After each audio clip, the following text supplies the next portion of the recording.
Hello everyone, this is Baldev Singh Bhati and you are watching my YouTube channel. तो भाई इस accent में बात नहीं करेंगे, अपन करेंगे नॉर्मल एक्सेंट में।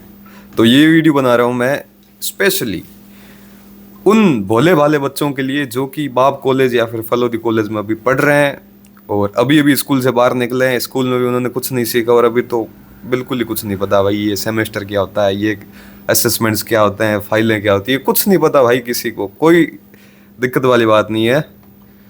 मैं आ चुका हूं तुम्हारा सुपरमैन आपको बचाने के लिए।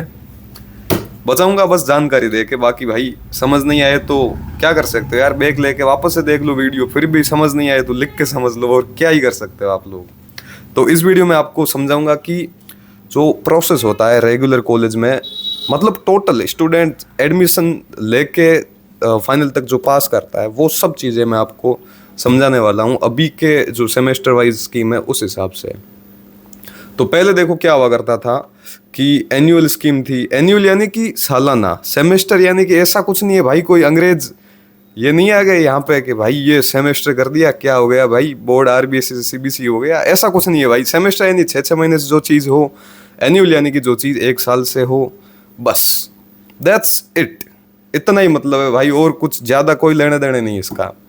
सेमेस्टर यानी 6 महीने बस, और कोई कंसेप्ट नहीं है, सिंपल। तो भाई डरना बंद करो इस वर्ड से ठीक है, क्योंकि इसका कोई हिंदी वर्ड नहीं है, इसलिए बच्चे बेचारे डर जाते हैं। तो आई होप अब आपको समझ आया कि सेमेस्टर एग्जैक्टली होता क्या है।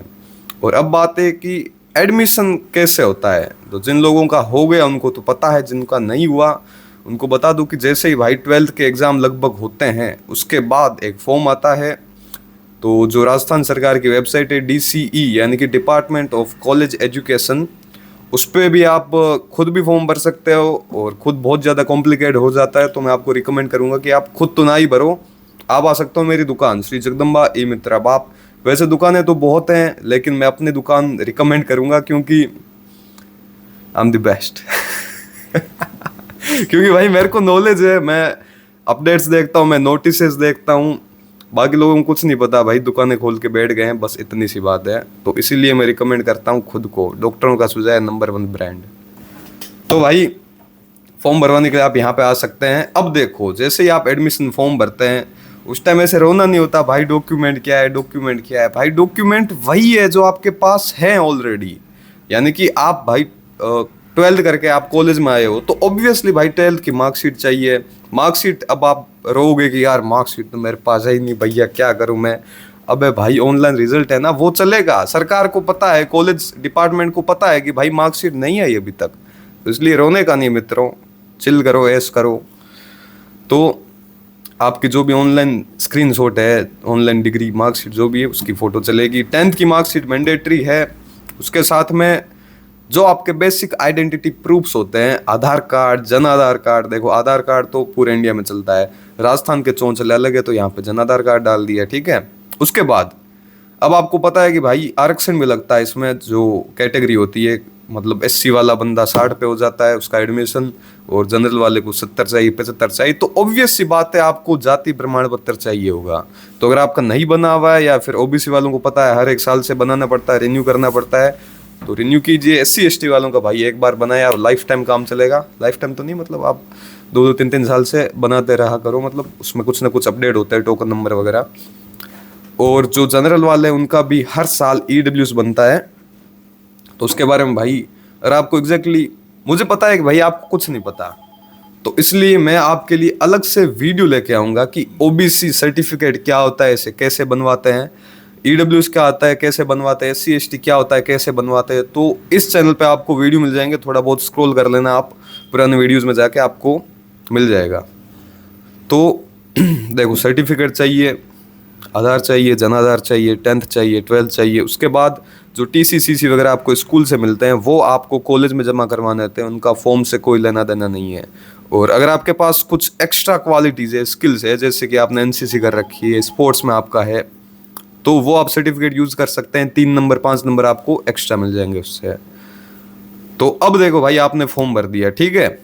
उसके बाद आपको अपडेट के लिए या तो हमारा जो व्हाट्सएप ग्रुप है उस पर आप ऐड हो सकते हैं, या फिर ये यूट्यूब चैनल अब से एक्टिव रहेगा तो यहाँ पे भी आपको नोटिस मिल जाएगा कि जो लिस्ट है कॉलेज की वो आ गई है। वहाँ पे आप अपना नाम जाके देख सकते हो। और कुछ ज़्यादा ही भाई प्राचीन बंदे हो, जो हमारे यहाँ पे बूढ़ी हवा करते हैं, वो जाके कॉलेज पे उनका गेट होता है नोटिस वाला, तो जो नोटिस बोर्ड है उस पे जाके देख सकते हैं, गेट के अंदर जस्ट घुसते ही राइट साइड, तो वहां पे पता चल जाएगा भाई, ज्यादा ही प्राचीन लोग हो तो।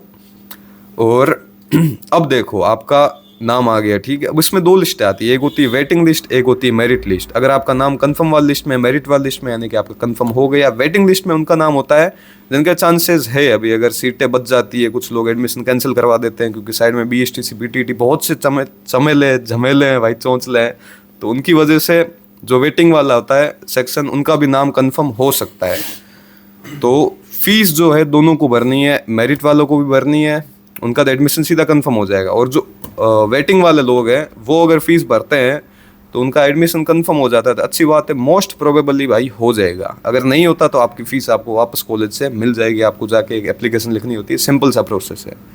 अब देखो एडमिशन होने के बाद क्या होता है, नहीं पढ़ाई नहीं होती भाई।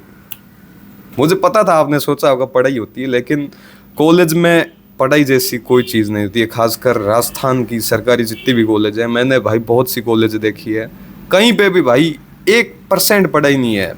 और ये जो असेसमेंट्स वगैरह ये सब फॉर्मेलिटी है, उनके बिना स्टूडेंट्स को पास नहीं कर सकते, तो टीचर को इतना करना पड़ता है। तो मैं बात कर रहा था भाई, वीडियो पॉज कर दिया मैंने। हाँ अब देखो आपका नाम आ गया वहाँ पे लिस्ट में, आपने फीस जमा करवा दी। अब जो आपने फीस जमा करवाई है उसका नाम आप रट लो, उसको बोलते हैं एडमिशन फीस, जो कि आपको हर साल फीस भरनी पड़ती है। हर साल, ये भी रट लो भाई, सेमेस्टर वाइज नहीं होती है, हर साल। यानी कि आपने फर्स्ट ईयर में जो फीस भरी उसके बाद सीधा सेकंड ईयर में भरनी है। ऐसे नहीं कि सेकंड सेमेस्टर में आपको अलग से फीस भरनी है। एडमिशन फीस यानी कि सालाना फीस होती है, ये first year, second year, final year 3 बार भरी जाएगी, बस दैट्स इट। भरने के लिए आपको जो एप्लीकेशन नंबर है वो चाहिए होते हैं, हर बार सेम ही होते हैं तीनों साल, कोई बदलते नहीं है। तो एप्लीकेशन नंबर आपका जो फॉर्म है ना कॉलेज एडमिशन वाला, उस पर जो सबसे ऊपर लिखा होता है नंबर होते हैं, लगभग 12 डिजिट होते हैं आई थिंक, वही होते हैं आपके एप्लीकेशन नंबर। तो आप एक्स्ट्रा फोटो कॉपीज रखना या फ़ोन में सेव कर लेना, वो आप अपने हिसाब से कर सकते हैं। तो आपको अब ये भी पता है कि एडमिशन फीस क्या होती है, और उसको 3 साल में 3 बार ही भरना होता है। अब बात करते हैं भाई एग्जाम फीस की। एडमिशन का काम होता है पूरा डायरेक्टरेट ऑफ कॉलेज एजुकेशन का, जो कि जयपुर से मैनेज होता है। अगर कुछ इश्यू हो जाता है आप कॉलेज कॉन्टेक्ट कर सकते हैं, उसके बाद कॉलेज वाले जयपुर कॉन्टेक्ट करेंगे। तो अब आपको पता चल गया कि भाई एडमिशन क्या होता है, कैसे होता है, कैसे फीस इसकी भरनी होती है, बस इतना ही। इससे ज़्यादा जानने की कोई आवश्यकता है ही नहीं, क्योंकि कुछ है ही नहीं। अब बात करते हैं भाई एग्जाम फीस, एग्जाम फॉर्म बोले तो एक ही चीज़ है दोनों। अब आप बोलोगे यार ये एग्जाम क्या भला है। बात ऐसी है कि जो डीसी आता है वो जयपुर में उसकी ऑफिस हेडक्वार्टर से, और वो सब सरकारी कॉलेज को मैनेज करता है। उसके बाद आप जहाँ पे है वहाँ की एक कोई ना कोई यूनिवर्सिटी होती है। जैसे हमारे यहाँ पे आपको पता है जेएनयू लगती है यूनिवर्सिटी, जय नारायण व्यास यूनिवर्सिटी जोधपुर। और कोई बंदा मतलब बीकानेर साइड का है तो गंगानगर साइड का है तो उधर एमजीएसयू लगेगी, और नागौर साइड का है उधर एमडीएसयू महर्षि दयानंद करके अजमेर की यूनिवर्सिटी वो लगेगी, जयपुर साइड का है तो राजस्थान यूनिवर्सिटी लगेगी। तो ये होता है भाई लफड़ा यूनिवर्सिटीज़ का। तो वो एरिया से होती है, आप जहाँ के वो यूनिवर्सिटी लग जाएगी, और वहाँ का आपका एग्ज़ाम फॉर्म भरना है। ऐसे नहीं कि आप जोधपुर के बंदे हो आपने एमजीएसयू का फॉर्म भर दिया, ऐसे तो बिल्कुल होता ही नहीं, आपको पता ही है। तो जो यहाँ वाले लोग हैं बाप कॉलेज वाले, आपके कॉलेज लगती है बाप कॉलेज यूनिवर्सिटी लगती है जेएनयू, बस ये भी चीज़ आप रट लो, कोई पूछे तो यही बताना है। और जो एग्ज़ाम फॉर्म है वो सेमेस्टर वाइज भरना है आपको, यानी कि 3 साल में 6 बार फॉर्म भरे जाएंगे, 6 बार रिजल्ट आएंगे, 6 बार आपको फाइलें जमा करवानी है।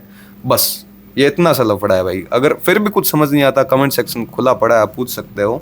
और सेमेस्टर की फ़ीस होती है, यानी कि एग्ज़ाम फीस आपको हर 6 महीने में भरनी होती है, तो 2-3 हज़ार रुपये वो कुछ फ़ीस होती है। और एडमिशन फ़ीस भी हर साल इतनी होती है, 2-2.5 हज़ार रुपये के आसपास। तो टोटल देख सकते हो आप क्या खर्चा आएगा। 2500 रुपये देखो 3 साल की मान लो एडमिशन फ़ीस, 7500 रुपये, और 2000 रुपये आप एवरेज करके मान लो अपनी 6 सेमेस्टर की एग्ज़ाम फीस, 12,000 रुपये, यानी लगभग 20,000 के आसपास खर्चा है। और एक और चीज़ मैं आपको रिकमेंड करना चाहता हूँ, अगर आप प्राइवेट कर सकते हैं बीए कोटा ओपन से या फिर एमजीएस यूनिवर्सिटी से, ठीक है। यानी कि एमजीएसयू के लिए तो आपको वहाँ पे जाके एग्ज़ाम देना होगा, सबसे नज़दीक अपनी कोलैद कॉलेज है। तो उसका फ़ायदा क्या होगा देखो, और जो VMOU उसका एग्ज़ाम होंगे फलूदी, उसका फ़ायदा ये है कि JNU में जो है बैक वाला सिस्टम बहुत तगड़ा है। अगर आप कितने भी पढ़ लो भाई, ये मैंने खुद ने एक्सपीरियंस किया। मैंने MA का फॉर्म भरा था यहाँ से प्राइवेट, और भाई कसम से मैं खूब पढ़ के गया। देखो फर्स्ट ईयर में पढ़ा ही नहीं, ठीक है, ऐसे ही मेरे 50 के आसपास परसेंटेज बन गए। सेकेंड ईयर में खूब पढ़ के गया और बाकी सब में अच्छे मार्क्स आ गए। एक सब्जेक्ट में मेरे जो पासिंग मार्क्स है उससे 1 नंबर कम कर दिया और टोटली मैं फेल हो गया। वैसे तो रीचेकिंग वाला प्रोसेस होता है, असल में देखो मकसद यही होता है। कॉलेज भाई बहुत सस्ती यूनिवर्सिटीज़ है ये सब, इनका मकसद यही होता है कि आप थोड़े बहुत पैसे दो, जो रीचेकिंग के पैसे हैं वो हम लपेट लें, उसके बाद आपको पास कर दे। बस ये एक ही फंडा होता है कॉलेज का पैसे बनाने का, यूनिवर्सिटीज़ का सॉरी। तो उस वजह से ऐसे सोच लेना, MGSU में बहुत कम होते हैं, ना के बराबर होते हैं, और कोटा ओपन इसमें भी ना के बराबर होते हैं। और आप अगर पढ़ते हो, मतलब नहीं पढ़ते फिर भी ठीक ठाक अच्छे परसेंटेज बन ही जाएंगे 50 से ऊपर, और आप अच्छे पढ़ते हो तो भाई इजी आप 80 तक स्कोर कर सकते हो।